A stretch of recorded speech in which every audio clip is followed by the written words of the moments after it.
தீபி என்ன பண்ணிட்டு இருக்க? ஒன்றும் இல்லை ஸ்வேதா, இப்படி புளிப்பாக காரமாக சாப்பிடும் போல இருந்துச்சு. சரி வீட்டில் என்னடா இருக்குன்னு பார்த்தேன், ஒன்றுமே இல்லை. சரி ஆரஞ்சு பழம் தான் இருந்துச்சு. இன்னைக்கு ஆரஞ்சு பழத்தை வச்சு ஒரு ரெசிபி ஒன்று செய்ய போகிறோம். ரெசிபினா அடுப்புலாம் கிடையாது, அடுப்புலாம் வச்சு பண்ணுறது கிடையாது. வந்து பார்த்துக்க, மிளகாத்தூள், உப்பு கொஞ்சம் எடுத்துட்டு மிளகாத்தூள் ட்ரை பண்ணி பார்ப்போம். நல்லா இருந்தால் சாப்பிடுவோம், தூக்கி வச்சிருவோம். காரத்துக்கு ஏற்ற மாதிரி போட்டுக்கலாம். மிளகாத்தூள் எடுத்துட்டு பார்த்து ஆரஞ்சு பழத்தை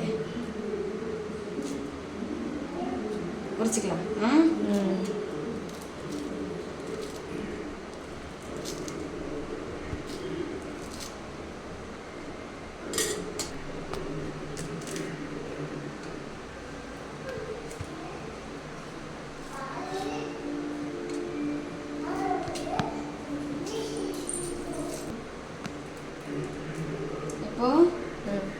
உரிச்சாச்சு, உரிச்சி நாரெல்லாம் எடுத்தாச்சு.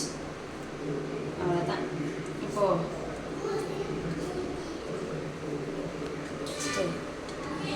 என்ன பண்ண போகிறோம்னா, மிளகாத்தூள் அப்படியே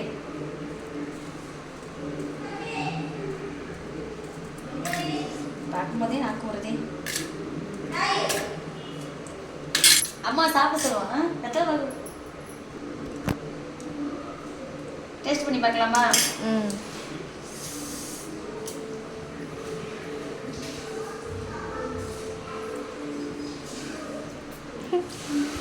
நல்லா இருக்கா?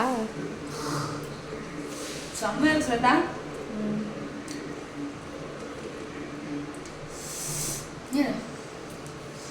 காரம், உப்பு, புளிப்பு, இனிப்பு சாப்பிட்டுட்டே இருந்தா என்ன, எனக்கு கொஞ்சம் கொடுத்தா தேவலாம்.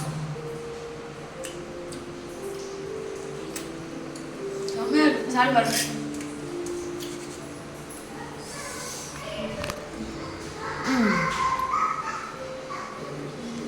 எப்படி இருக்கு?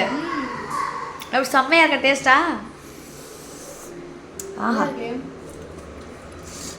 திடீர்னு வீட்டில் எதுவும் சாப்பிட இல்லை அப்படின்னு வச்சுக்குவே.